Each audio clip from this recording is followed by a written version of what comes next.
Welcome, my friends. This is the YouTube channel, Spiritual Teaching and Sharing with Sunyata. Tonight, we're going to talk about soul, the nature of our belief. Before we go ahead, let's look at the disclaimer. And for those of you watching this online, and you're most welcome to browse this page, and we open authentic, warm, sincere dialogue, discourse, and debate. We welcome all opinions, or thoughts, or beliefs, openly discuss the possibilities within our knowledge. A big warm welcome to the Reverend Sunyata, who draws upon a lifetime of his spiritual experiences and 8.5 years in India. He opens his heart and generously shares his authentic knowledge and teaching. Big welcome, Sunyata, and the stage is yours. Here we go. What a question, soul. We're going to start from this degree. Makes me want to ask everyone questions first. I think I might do that. It's like sort of kids in school. Who believes in that they have a soul? Hands up, who believes they have a soul? I do. The three of us here, we all believe that we have a soul. All right, let's get an understanding of what we mean by that then. Ekomananda, you tell me what you think soul is. I can't say that I know what soul is, or if my understanding would be appropriate or accurate to any degrees at all. My humble understanding is there is external energy or force that governs this physical path, whether I call it soul or consciousness. I don't know. I think give it a label, soul gives us comfort. It's a belief system that we sort of know something is guiding us on the right path. The right path means everything that I do on a daily basis serves a purpose. So I think it's the form of energy that governs or guides the physical body's doing. Is that a personal? Do you see it as being personal?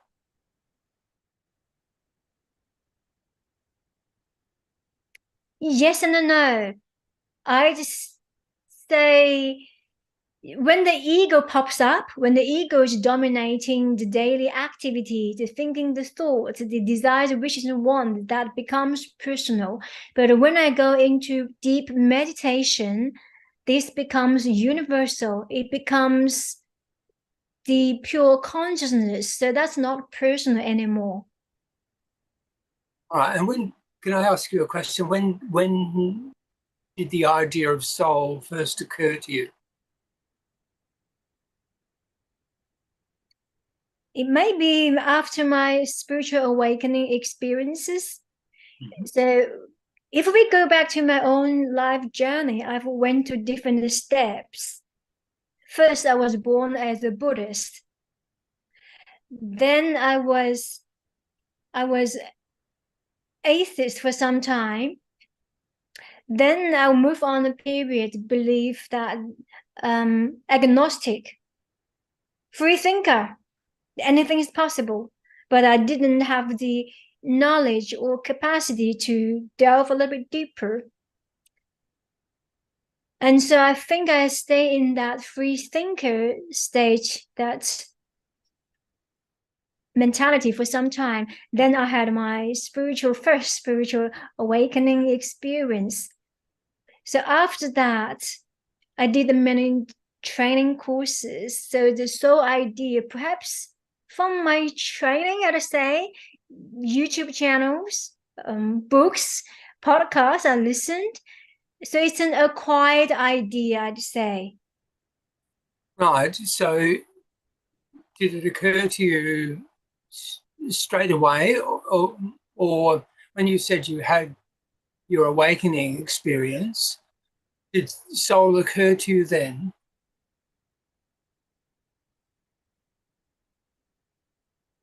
I wouldn't say soul occurred to me, and that is a fantastic question. I guess we got caught up in trying to figure out what is soul.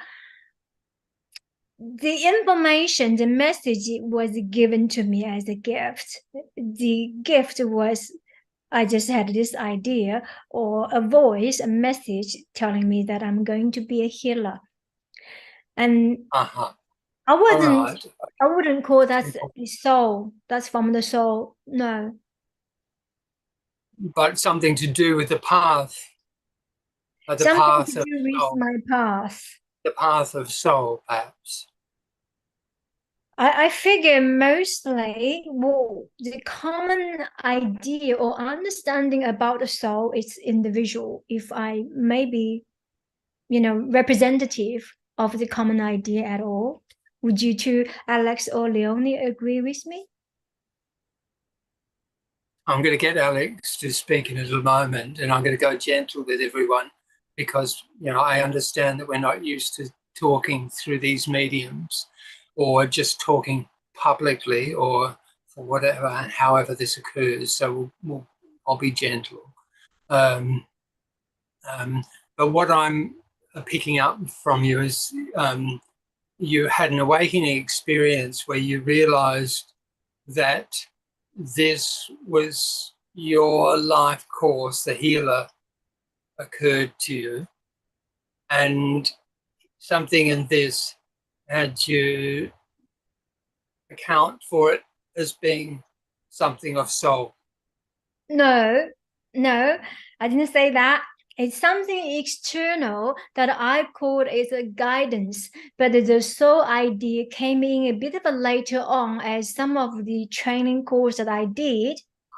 We call the higher self. We call actually what is this stuff? I just don't know. I think I just got caught up myself. I don't know what it is. No, it's good because, of course, when we were setting this up, you were gearing towards saying what is soul because that's your question. So we'll get into that. But that just gives us a little bit of a background.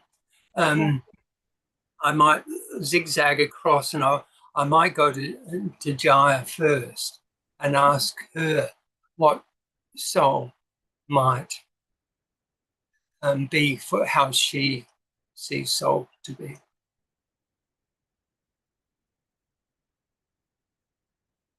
How does that occur to you? Do you have, is it a set of beliefs? Is it a set of experiences?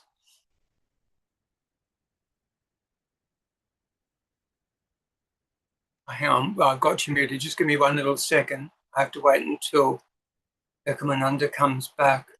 We have to give you one little moment until you get rescued. You're muted. Sorry, love.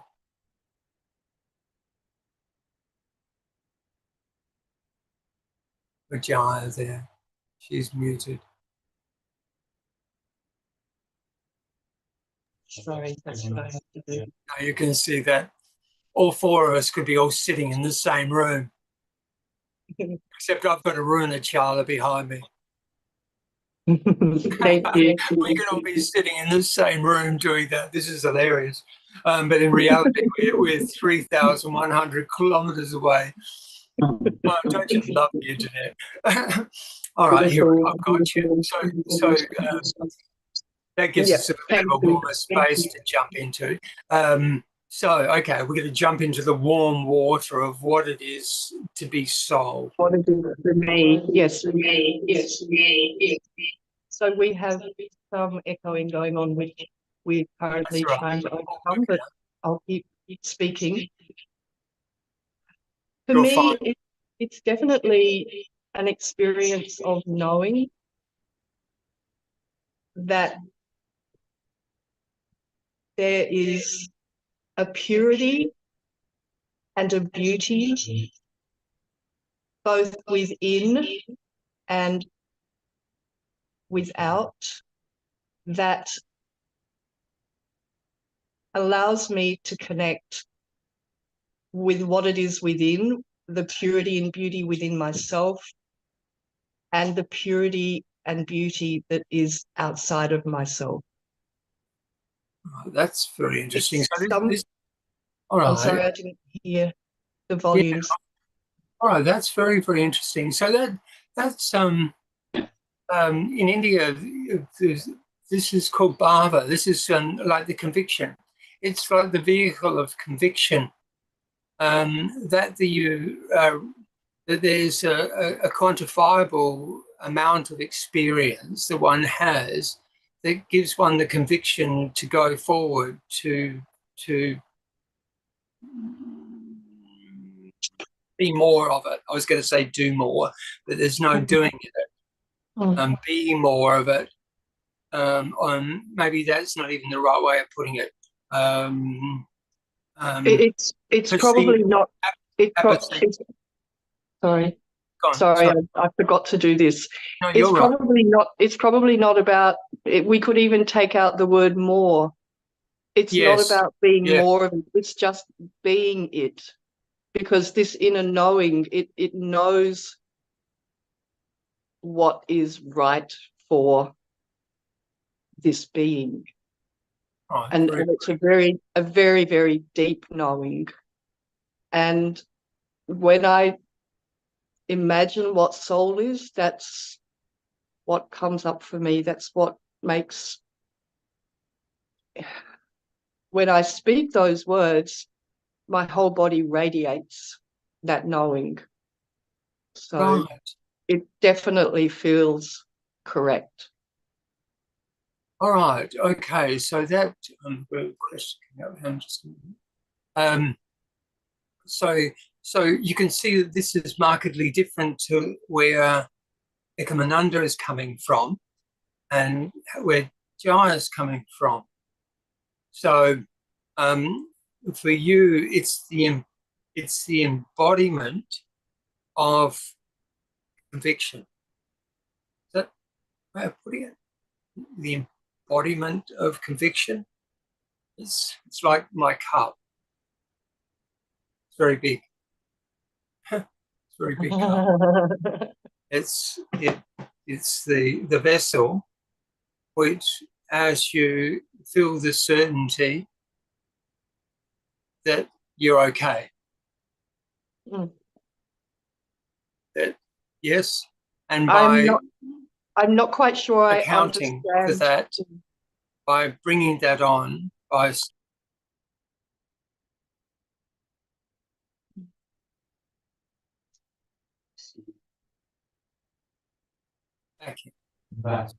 you just lost internet a little bit. There you are. Right. Welcome back. So I just need to ask you a question, because I'm not quite sure I understood what you meant about the cup and the bigness of the cup and the quantifiable accountability of that. I wasn't quite sure what you meant by that and how it related to my knowing of purity and beauty. Perhaps you could help me. Yeah, exactly right. Well, like I'm just trying to find word forms to try to connect with what I'm hearing you say to me. So this is something which is a tool. Is it like it's not a tool? No, it's a knowing. It's a knowing. It's a knowing. It's a knowing. All right, very good. All right. Yeah. That's really the only word I went to say it's a feeling, but it's not a feeling. It's a knowing. It's a knowing that connects me both with the purity and the beauty within, and the purity and the beauty without. And I can remember that's very, very good. And I didn't use the word as a child because I don't think I was familiar with it, but I was certainly familiar with that notion of knowing the beauty and the purity of nature, for example. And I was very, very connected to that. So very little one before the words. It was there. So it's been with you really all the way through. There's been maybe moments where there's been a disassociation. Correct. Through maybe going left or right when it wasn't quite your middle. And so that happened, but you've been aware of it all the way through. It's always been there. All right. Well, this is wonderful. Yeah. Sometimes I just covered it up. Or sometimes left or right, as you said, is correct. You know how a lot of animals in nature, bats, birds, they use a system whereby they're not quite on target. They're just veering off and coming back, veering off and coming back. I think I did a lot of that. Your description of going left and going right, those lessons in life, I did a lot of that. We're sniffing around like dogs, you know, like, and we're looking at our parameters because, you know, being young people, you know, when we're young, it's infinite. It looks like infinite possibility because as much as we have some level of discernment or discrimination when we're younger, we don't. We have to learn it. And when we're little children, we do that usually through falling or bumping our nose or something. But when we get to teenage life, it hits the more serious things, you know, particularly around sexuality. And these things, these are usually the first areas, particularly for what it is to be a young girl. Boys can be a little bit more oblivious to it and be irresponsible, perhaps, about these things, but girls cannot afford to be. Of course, you know, these templates have changed with contraception, and so we have a different way of approaching this now. And then we come into adult life, and we're into the big social experiment. So in the course of generations,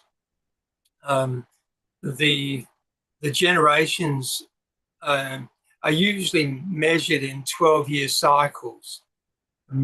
They call them vidyas in India, but these 12-year cycles usually define a certain type of conceptual mindset that comes up for where a culture might modify itself in degrees through the responses or reactions of what young people do in their questioning for where their adults and their elders have sat earlier. Now, this has become dominantly so in the West, where young people were given much more voice from the youth revolution on, from the 1950s. So with this intergenerational mindset, well, really what's been going on since the 1950s and the advent of contraception, which has been a great liberator for women, but also with a new set of responsibilities in terms of how we deal with relationship, because it's all radically changed everything. And then you can marginally sort of see how these vidyas, it's not necessarily in the 12-year cycle, it's a little bit more tends to be like a cycle and a half or 2 cycles. So you might get like 18-year cycles, or this is something that I've observed, or 24-year cycles where you sort of say, there's the baby boomers, there's X generation, there's Y generation, there's Z gen, and all these things tend to reflect back toward the generation which precedes its parents. You'll pick up a bit depending on how conservative and happy the child is. If the child's happy, then it usually coalesces with the parents and picks up a lot of what the parents do, and they take on the advice, and they're supported by the parents and given a sound education and a sound household circumstance, so that they don't have to prematurely leave home or leave before they've had enough education skills to be able to ground themselves into a place in the social setting. But of course, this is an ideal virtually for most people. This doesn't happen for many of us. Usually the disruptive aspects might happen depending on the disposition, and also the influences that happen through the peers, which happen in teenage life. So these intergenerational disturbances or adjutants, which might reinvigorate our consideration of how our social format might be very, very disruptive, or opening to perhaps a more generous openness toward new viewpoints, or maybe overcoming old cultural mindsets which don't work anymore. You know, we radically live in a completely, we can see this going on. We can see easily now 3 generations behind us. I can, you know, I don't know where you're positioned, but you might see, Alex, how many generations would you be able to look back toward? 1, 2, 3. What would you say? Now you're muted. Ekomananda, are you still there, love? I can't see you. Muted. Yeah. Need to put the speaker down. Oh yeah, your speaker's on, so I can, You can do that, yeah. hear I you. can quickly answer that before Alex goes. Are you talking about the number of generations that we have known before us? Yes, Yes. in your life cycle, these vidges. So I have known my parents, my grandparents, and my great-grandparents. So that's going back 3. Is that what you mean? And the influences that, yeah. Mm-hmm. Would you see your parents and your grandparents as being distinctly different? Yes. Yes, all right. So there was something markedly different. Yes. We don't sort of ask these questions. Are you a baby boomer or X generation? I was born in 52, so I'm definitely a baby boomer. All right. Well, I'm baby boomer too, so I'm with you there. So, so you've seen a lot. Yes. You've seen a lot. And then those generational aspects beyond you. The X generation is a modality completely distinct. They're the ones that sort of think that you can have free sex. That you can have free sex. Oh, right. Yep. I mean, I'm poking. Well, I think once I got to teenagehood, I thought that way too. Well, that was it. The hippies tended to sort of think this way, and you know, this is contraception. Yeah, it was you know, and liberating. It's a social experiment, and this is sort of taking us a long way away from soul. I will back. All right. Shall I let Alex talk to you now? Yeah, and I'll come back because I'm Oh, making this interconnection. Yeah. Okay, I'll just Alex, see if I can learn how to mute this. This will be the first time I've done this, so here we go. Thank you. Thank you, love. I'll talk again. I'm not finished with you. Huh? You're there, Alex? Have a go. Oh yes, you're here. Now I'll just come in. Now, okay, I'm going to bring it right back. Let's get out of all that intergenerational stuff, and we'll come back to notions of soul. Now, what's your concepts around soul, or perhaps your experience around soul? Can I ask you this? Yes, yeah. I probably will be a bit shorter today, maybe from beginning, feeling a little bit muted to listen, Shy. learn and watch and learn. That's fine.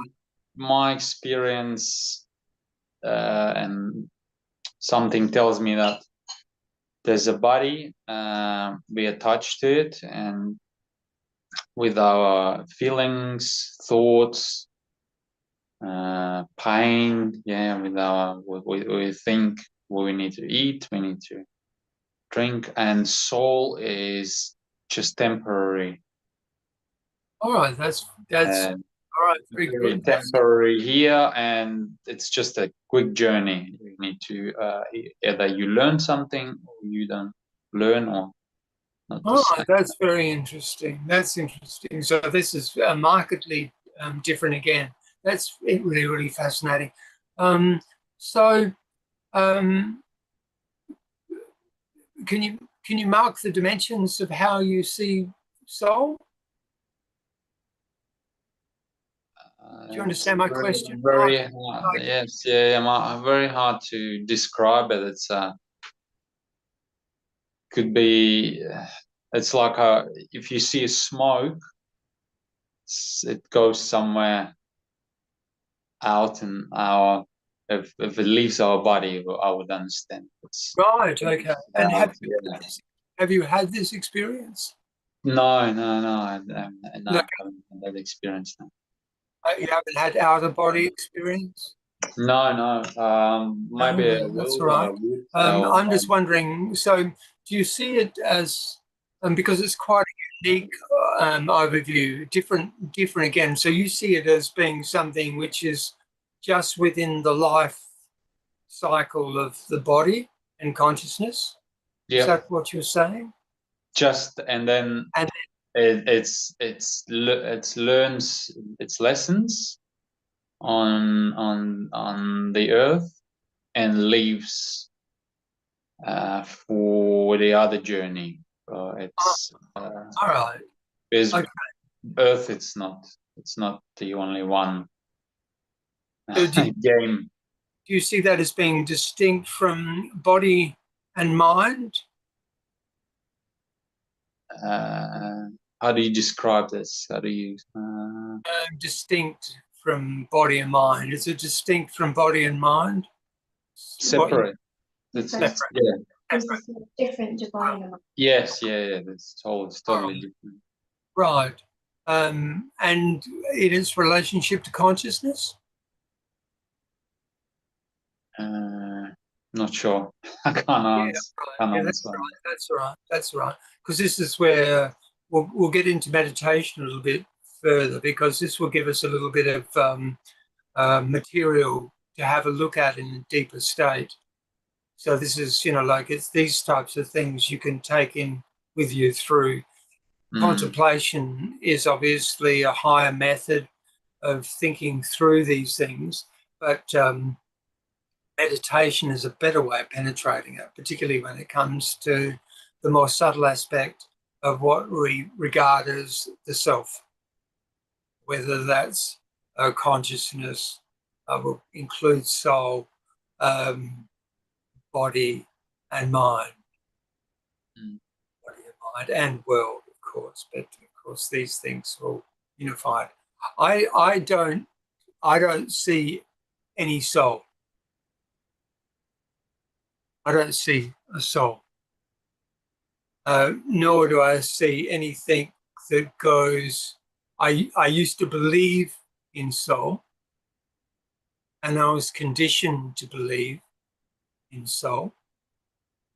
I was brought up as a Christian boy. I had enough early foundational experiences to make a conclusion that there was soul from what I would call out-of-body experiences. because it was the only way that I could explain what was actually happening. And this went on for many, many years. Now, and this particular, I'm going to call it an ability. It's not quite the right way of putting it. Still happens to this day. But I am very reluctant to say there is a soul. There is, and nor is there any necessity for it. So that puts us into sort of an interesting position, because we're standing in four completely different places. Now, with Jaya, Ekomananda, can you come forward? I can't see you, by the way, Ekomananda. I can see your hand up. Can you come? I don't know what's happened to your visual. You're bringing your videos post in that way. Can you hear me? I can hear you. I can't see. So you don't see me? That's right. I can go on your voice.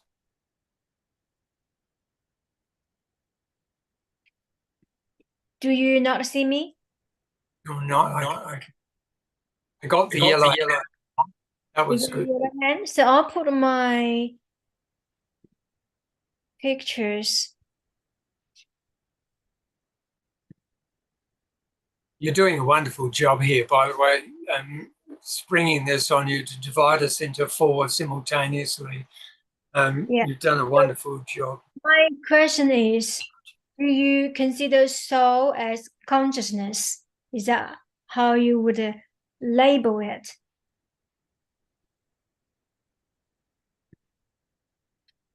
I could understand why people might say that.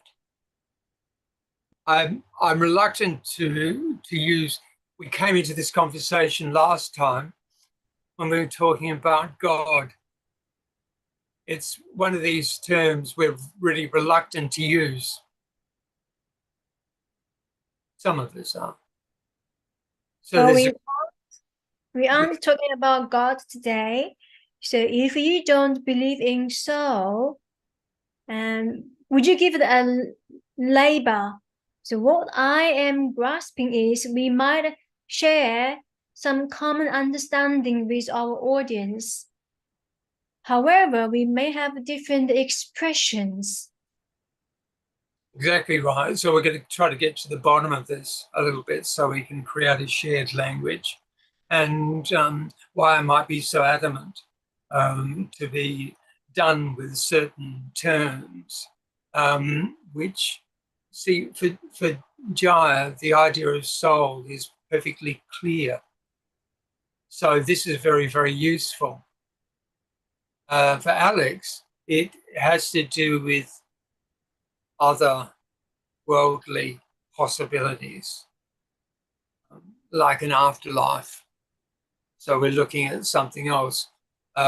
So then here we're looking at belief structures. I don't believe in anything.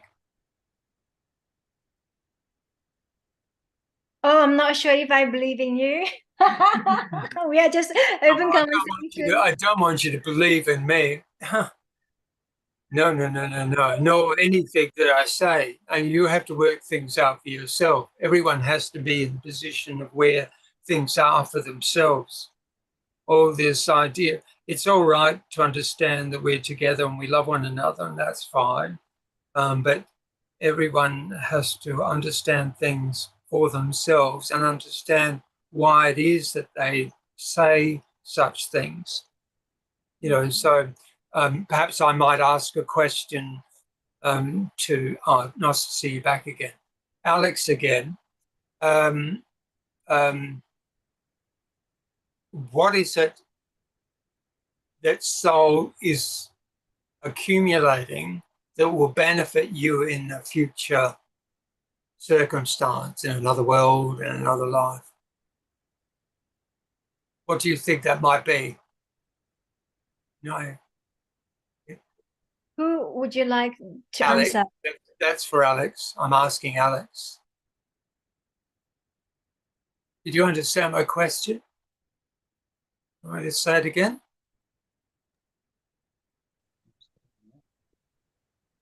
Your vision. Yeah, you're there. I think you need to do the right thing. You need to do the right thing. Yeah, what are you feeling? What's soul leading you? Sometimes Right, very good. people And get a bit lost, and then all right. Okay.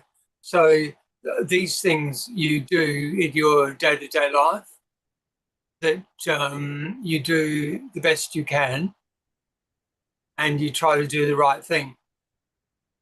yeah, Yes. and then Right. yes, then you will be rewarded. Aha. So you see it like an accumulative effect.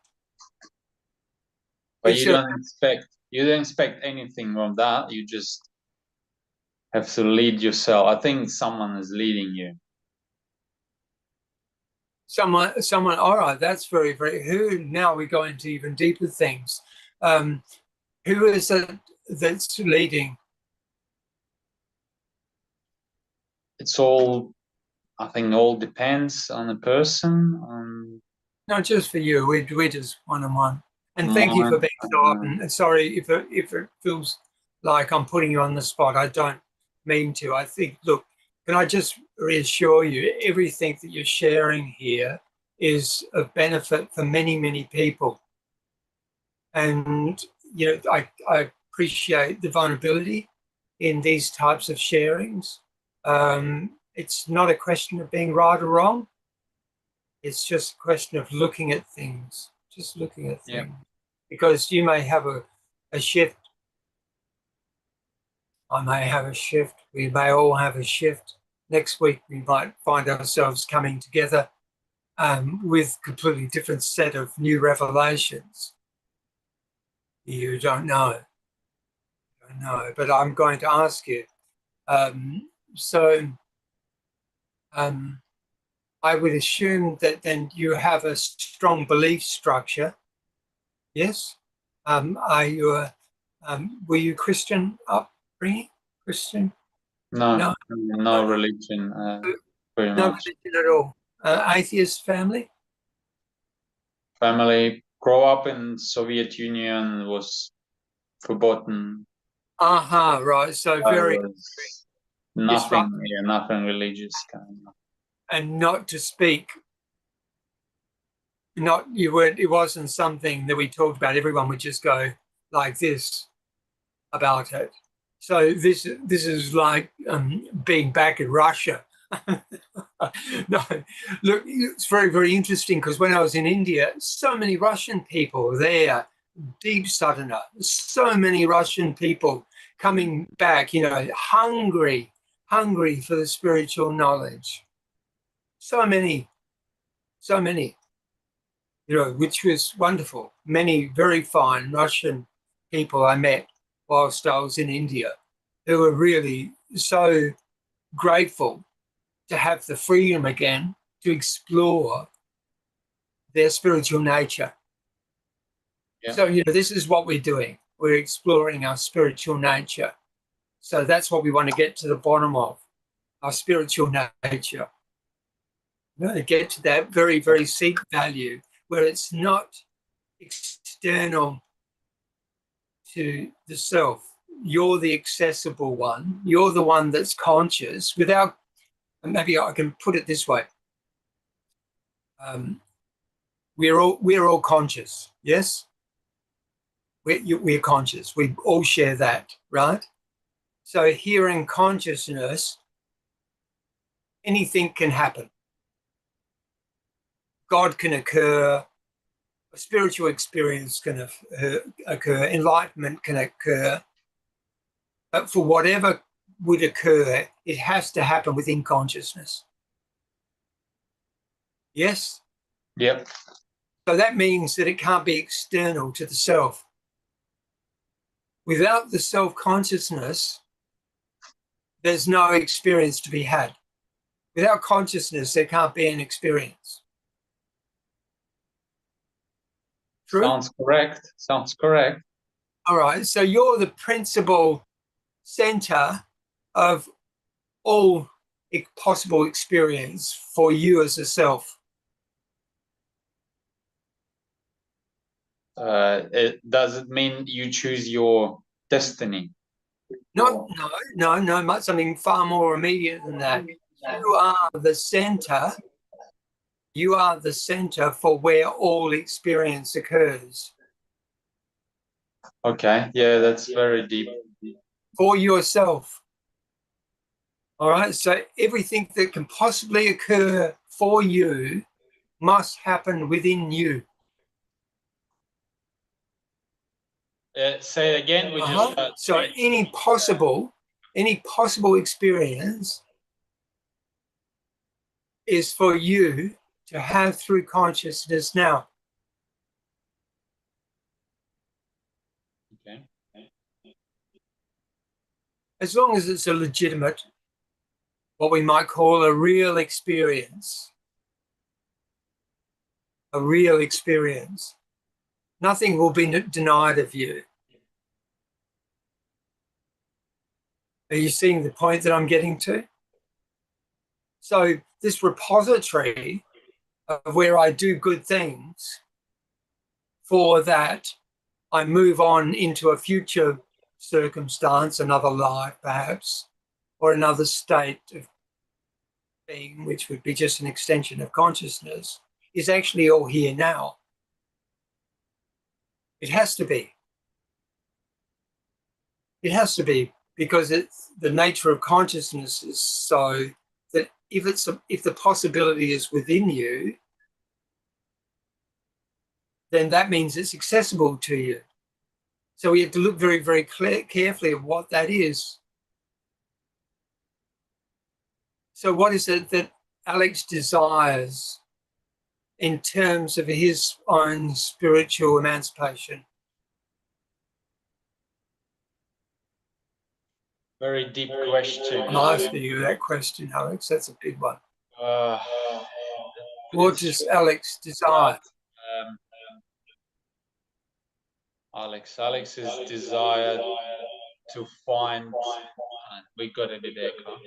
That's all right. Just that gives you a little bit of time to think it out.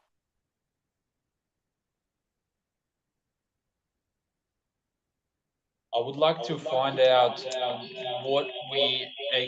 what's our purpose in this planet. Everyone's got a purpose here. Sometimes we lose it and come back again, or going in a circle. But I'd like to know if that's allowed to us as a human being, because we are not a highest ranking in maybe not on this planet or on the whole universe. What's our purpose as a people? Because if you see how our planet moves, our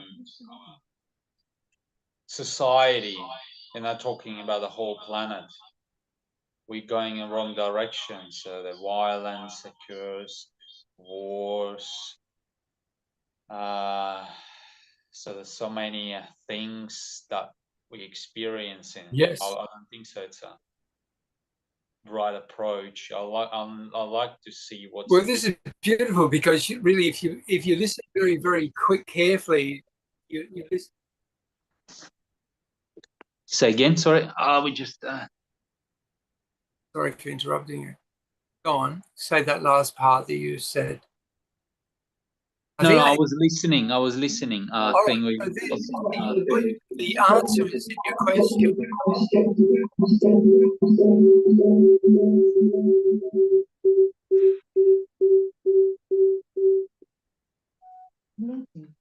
Can you hear it? That echo behind.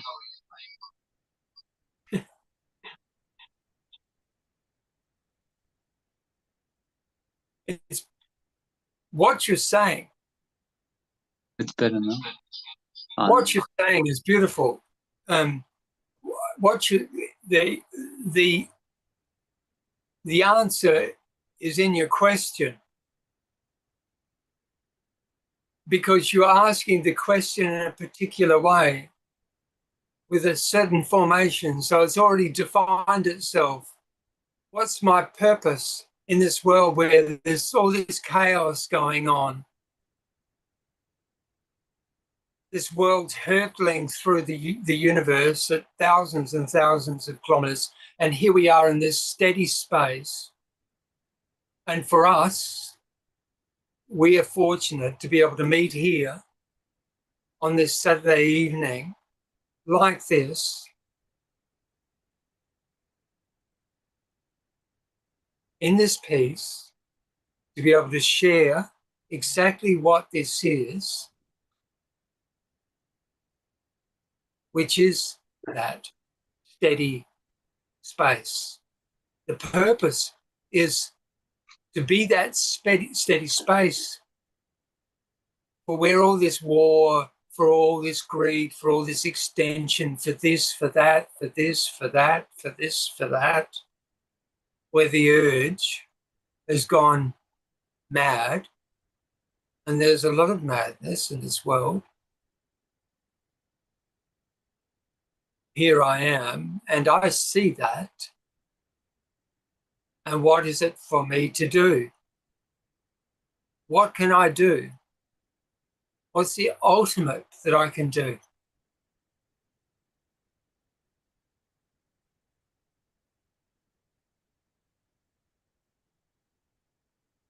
The ultimate for me is exactly this: to be the clearest vehicle with no aberration, to be totally content in that clarity as it is, as you are. You are this. You've always been this. But along comes this idea, which is like a carrot dangling from a string in front of the mule. And it says, but what's my purpose? What am I to do? And there's the agitation begins. I have to do something great. And there can be all number of reasons why this might occur to us, right? We might feel insignificant in our life. We might honestly really want to stop all the suffering. We might want to stop our own suffering. Maybe that's the first place to start. Or where suffering starts. Suffering starts in us. This doesn't mean that we withdraw from the world or we don't contribute where we can. But if you are that which was so perfectly clear in yourself,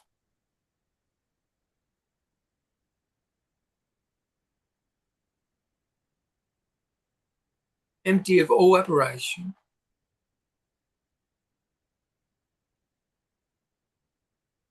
just love, perhaps the prayer, leaves as little as suffering. And to help just in these small ways, maybe our circumstance is that all we can really do is help beloved, those people who are immediately close. Sometimes it isn't even in our power to do this.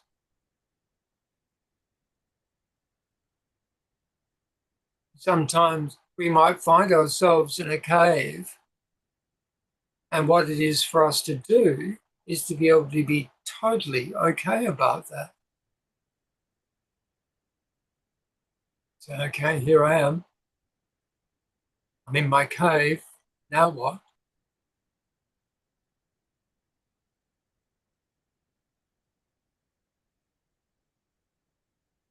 There's nothing for me to do. I can do my gardening and wash my dishes and clean my floor. My body clean.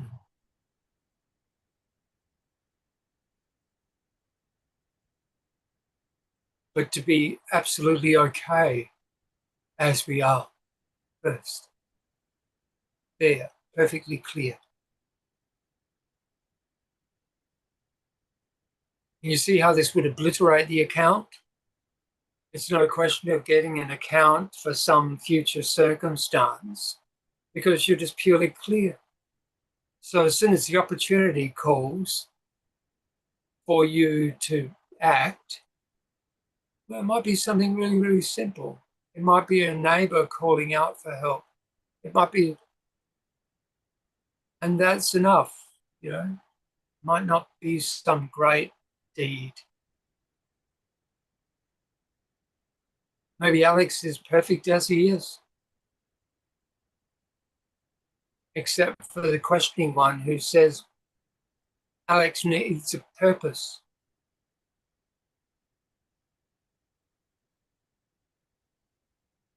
What if Alex doesn't need any other purpose but to be okay with where he is? To understand who he is.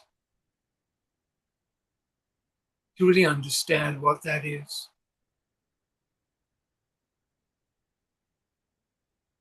Really ask the question, who am I? Who am I? And sit with it. You know, beyond all the attributes, beyond all the past stories.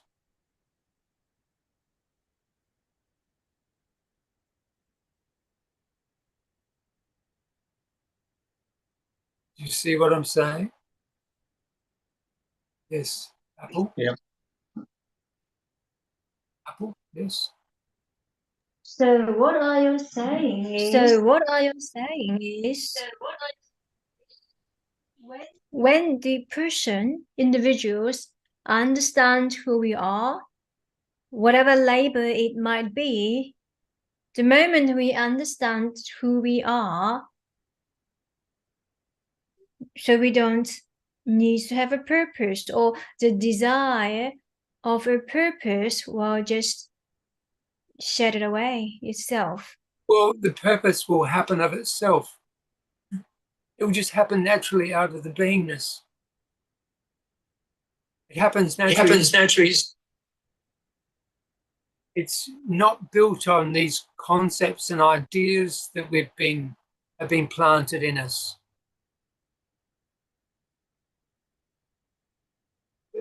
We're free of all that. This is the sahaja. The free, steady state is beautiful as it is. Jaya knows this. It's just beautiful as it is. It's just beautiful as it is. And then what do? Well, you do everything nicely. You do the back garden, grow some veggies. Oh, I grew lots of lovely things. I can give my neighbour some, and I can give my friend over there some. It's beautiful. This is beautiful. It all needs to just come down.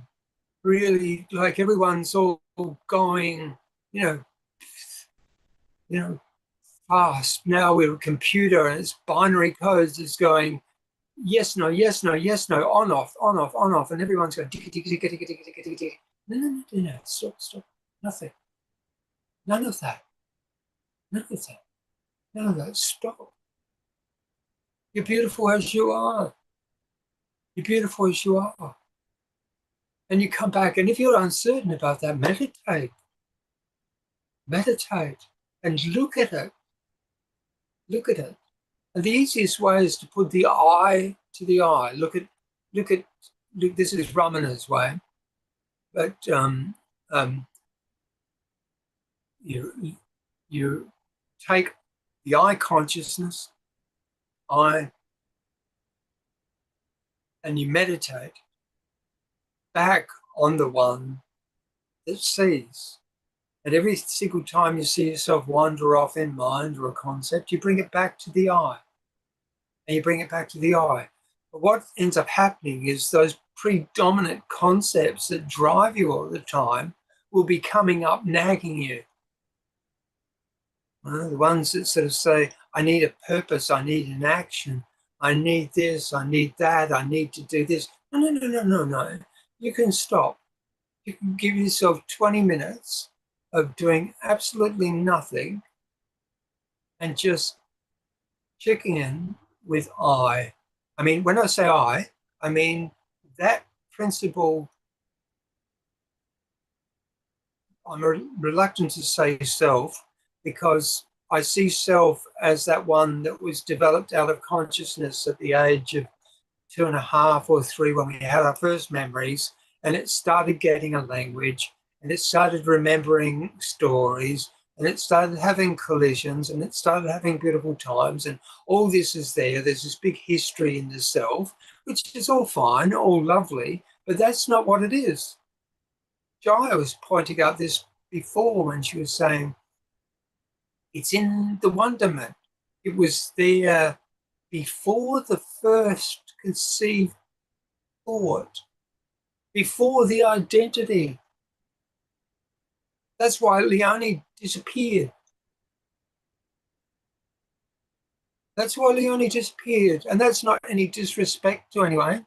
That's why Jeff Wayne Vermazen disappeared and Sunyata came in. It just disappeared. It's not any disrespect to any of the ancestors or anything. It's just that there's nothing in the namesake. You're free of all that. There's nothing in the story. It's, like the only advantage that can come from it is perhaps to bring it forward a little bit, just to use it as an example to help people come through things that they might see as being issues. Because principally, you're all here. You have to be in an advanced state to be here. And I would say that you're all teachers or potentially teachers. You just have to do this refinement in yourself. I would say probably even in you, Alex, that stick, that carrot on the stick is you wanting to have the knowledge so that you can share it. Well, you are the knowledge. You are the knowledge. Your very being is the knowledge. But in its most quietude, it's in that steady state. And then all those experiences you have are just the colors which you can use to communicate through. And you can have a good laugh about it or have a good giggle with your friends about it and go, whoops. I made that mistake. Or, like if honestly there's been anything where, like I've done wrong to another, then I can say, and I'll say it over, I'm so sorry for ever hurting anyone. My behavior has been disgusting at times. Please forgive me. Please forgive me. Please forgive me. And that's not for me. Yes, Ekomananda. Yes. So would it be okay for people to use these labels or names? Well, apparently not everybody is a teacher or master material. For you, you don't believe anything. You don't need labels. That's perfectly good for Sunyata, but for others, and many of the spiritual healers, we need these labels to explain some of the concepts to make sense for common man, to enable that understanding. We're all common. We're all common. You're not let's very just call it like a vacuum cleaner. Let's not hold it to belief. We can use it because obviously that. Say that again. Ekomananda, say it again, love.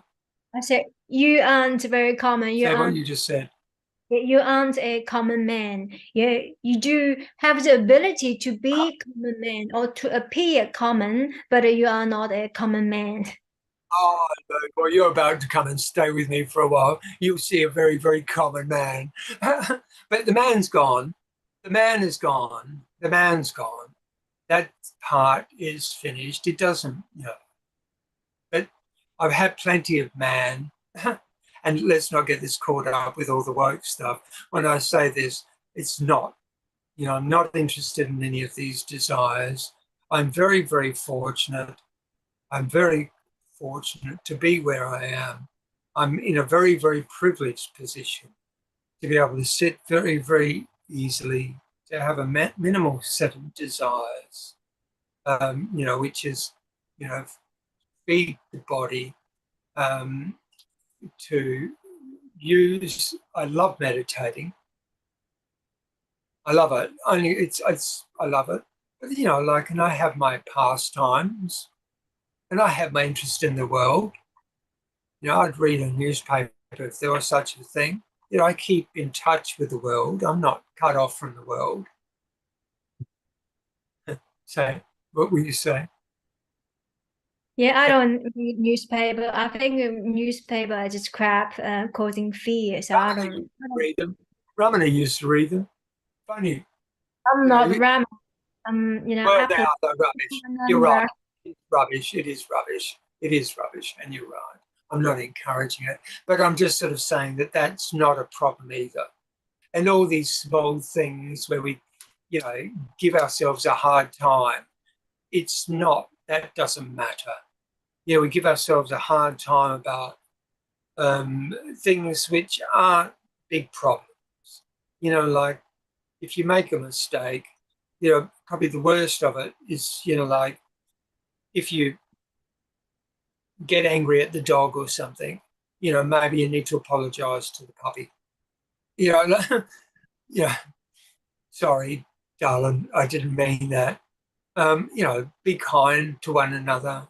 I mean, how honestly here between the four of us, who's doing heinous deeds? I would say no one.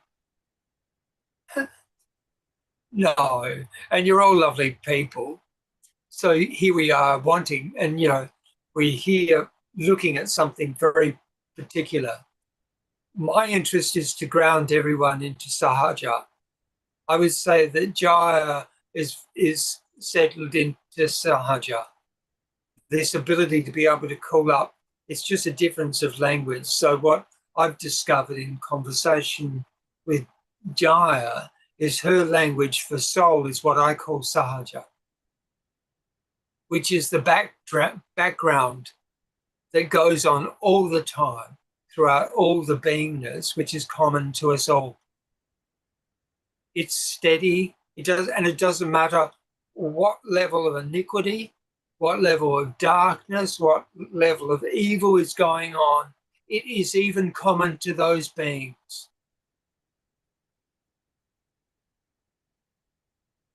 And, the thing that yes. So there is no such thing, or there's no need to label it this level of beingness or understanding or comprehension of what the self is, or I call it a certain, unseen force or energy. And how would you differentiate with spirit, or persona, character, and the self?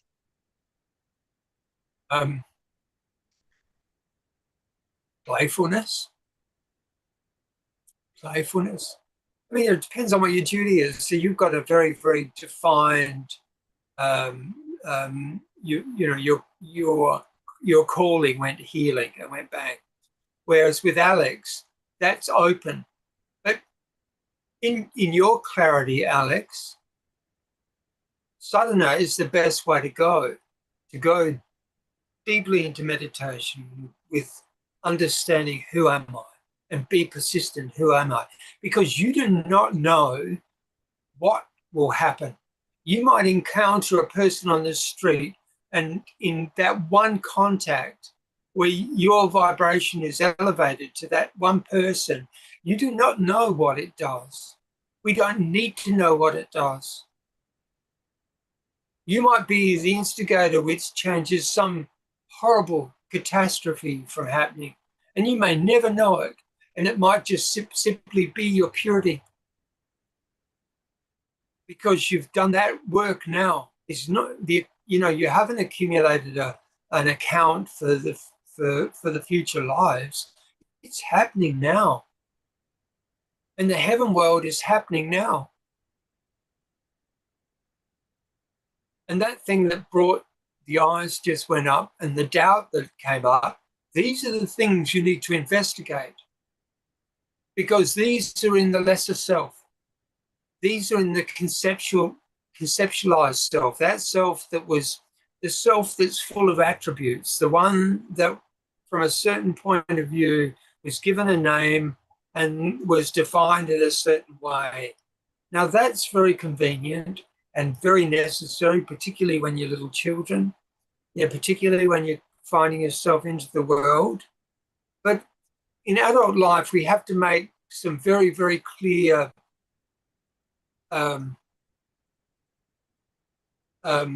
assessments of who we are and look at this in depth, because there might the quality that self which has been defined in the past might not really be the one who was that initial one that Jai is talking about when she talks about wonderment. I'm in total agreement with Jai on the wonderment. My wonderment has sat with me throughout the life. That is sahaja. That platform is always there, even when there's disturbance, even when an upset comes in, when something catches you off guard, and you find that what could it be? You realised you deleted all the wedding photos of your son's marriage, something like that. That might upset you, and that happened this afternoon.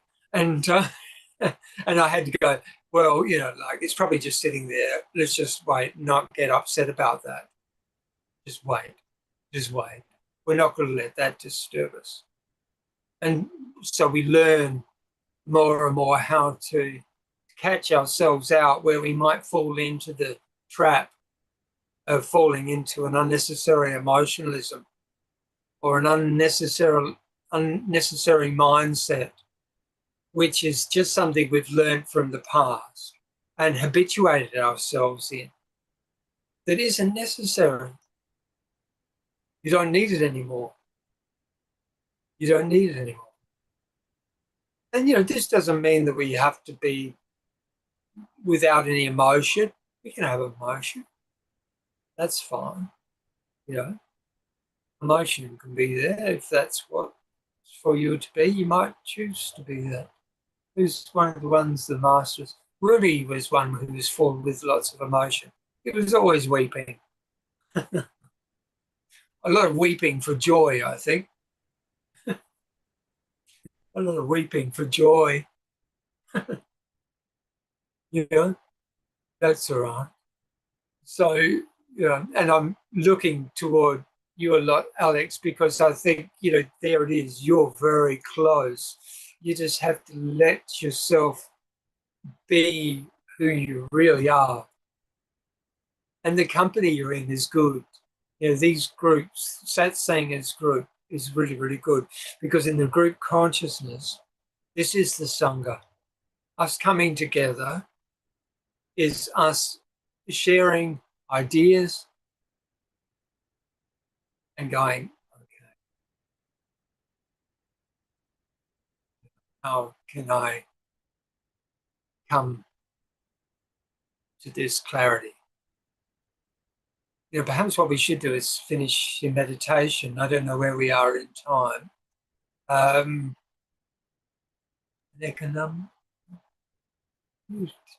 Dan. Can you tell me how are we doing with time? Are we? I can't. I think it's about enough. Could we do a brief meditation? I think we're 15 minutes roughly, and I think some meditation. What soul? Soul with a question mark. Who am I?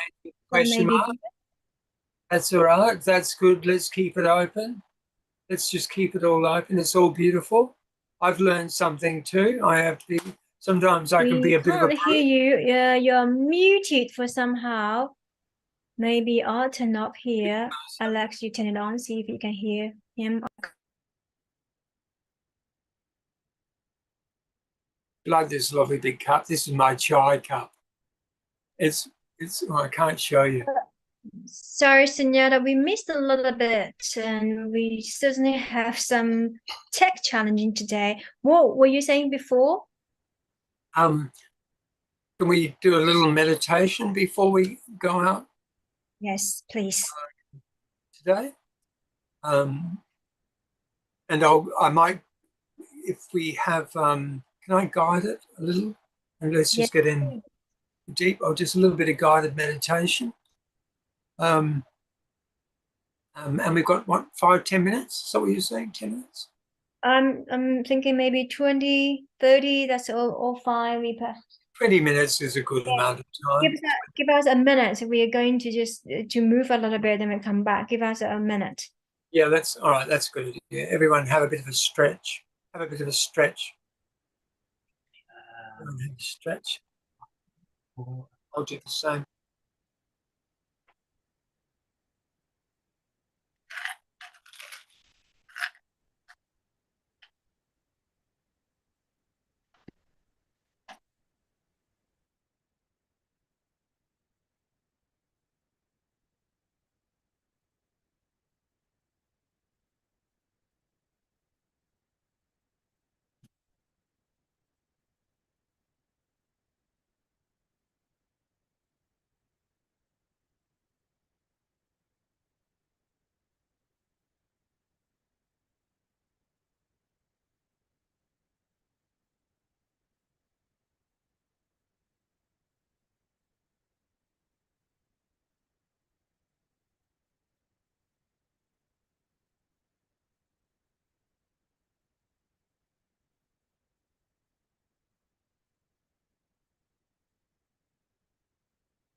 Whilst we're waiting, we just wanted to thank you for the generosity once again for Sunyata, your time and your knowledge, authentic knowledge.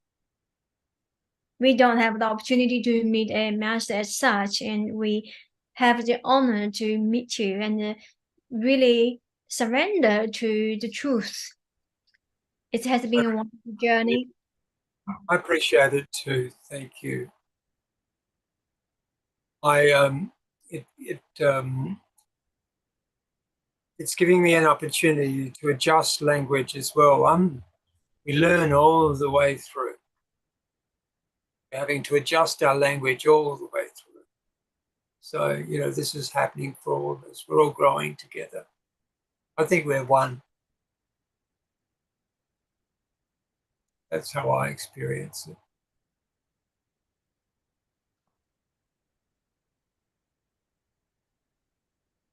And I'm sure the audience, after they watch the video, and they're going to wonder about what soul is.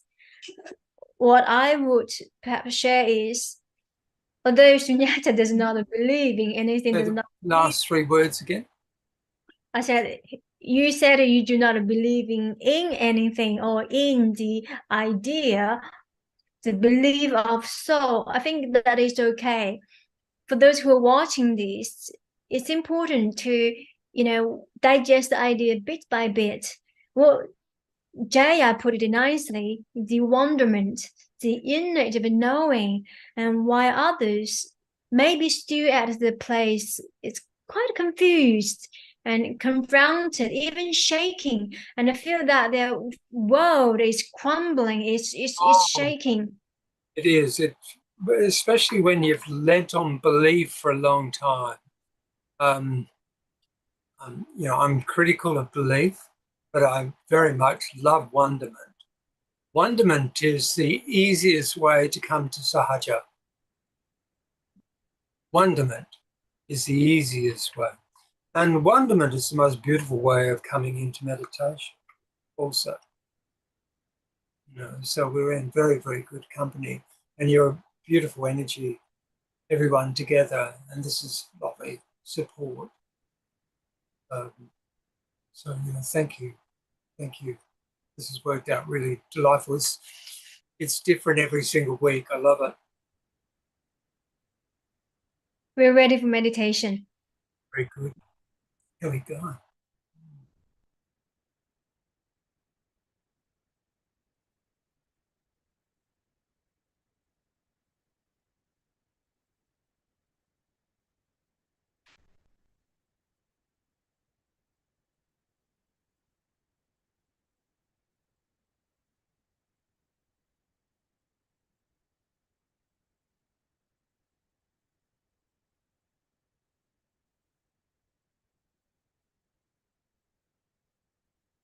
Nice, long, deep breaths.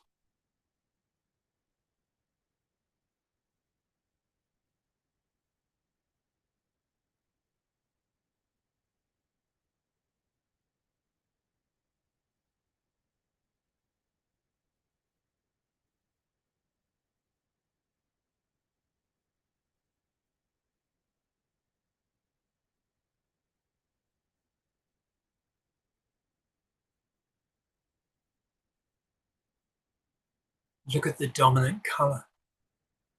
Go into the color.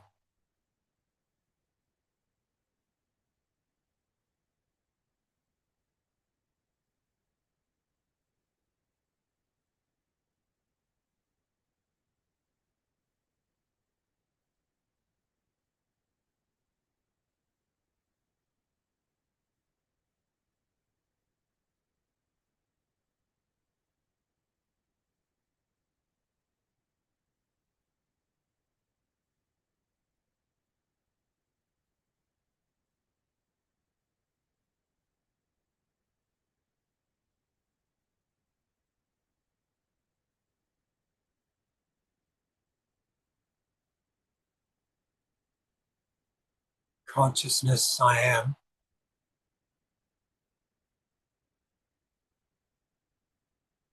Wonderment, I am. Wonderment precedes consciousness.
Consciousness is bliss.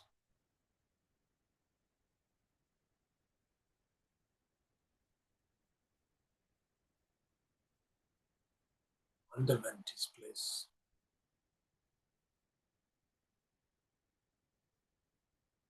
I is bliss.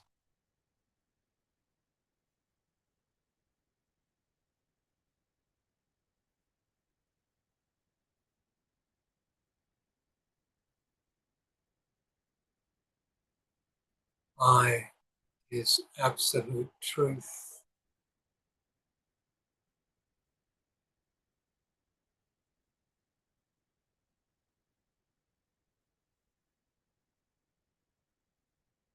Absolute truth is wonderful.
We could do that for longer, couldn't we?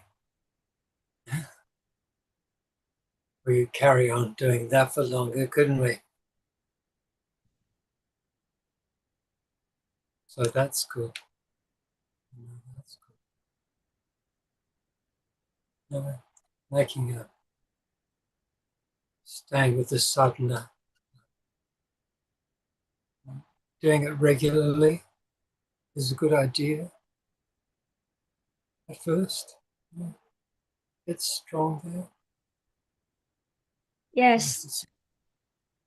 Thank you very much, Sunyata, for leading the meditation. It's wonderful to meditate with your beautiful presence. I'm sure we all can just feel that energy. And as if you're sitting here with us in this room. The feeling's mutual, dear. It's really lovely being in the company of beautiful people. I really appreciate it. Thank you, Jaya, and thank you, Alex, for joining us and sharing your viewpoint on soul. So we can now go contemplate on the idea of soul. Yeah, it'd be very interesting to see how things go during this week. Persevere with the meditation. There's some revelations to be had here. I think we can get that account of yours, Alec, to be happening right now. I kept on getting the vision of the master, and I forgot his name. I'll find out. But he ended up being renowned for having 1,000 arms. These are the beings who end up meditating, become great Mahasiddhis, and their meditation is so powerful that many people do beautiful things about them because their energy is so beautiful and strong. So investing in meditation is the best thing to happen. This John. I was just going to add there, I remember Avalokiteshvara having 1,000 arms. Say again.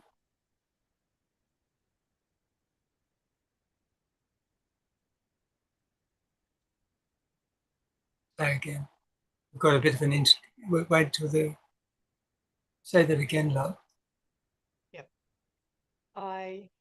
Yes, sorry, I couldn't hear you.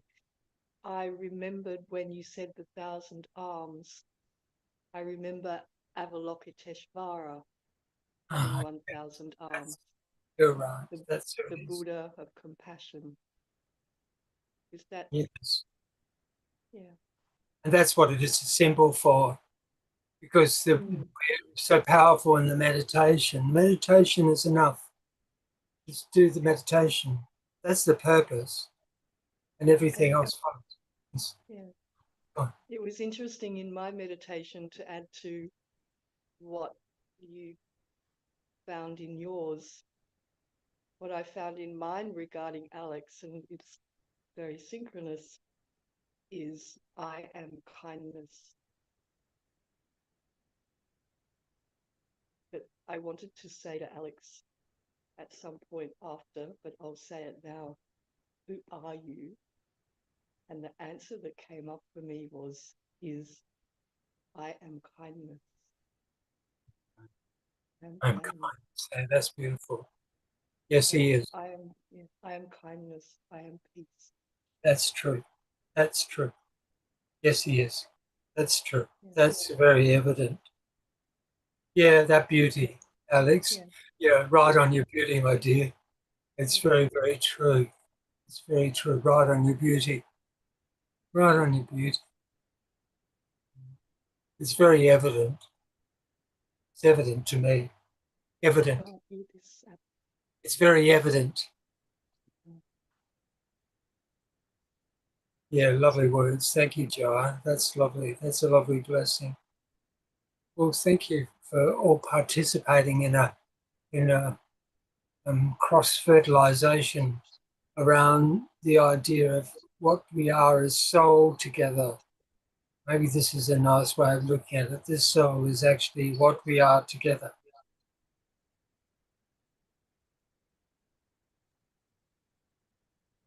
Thank you very much once again for our friends, for Sunyata, and also for the audience staying tuned. Join us online on Zoom. We look forward to our next conversation. Thank you very much. Thank you, Sunyata. Thank you. Oh, dear. See you again soon.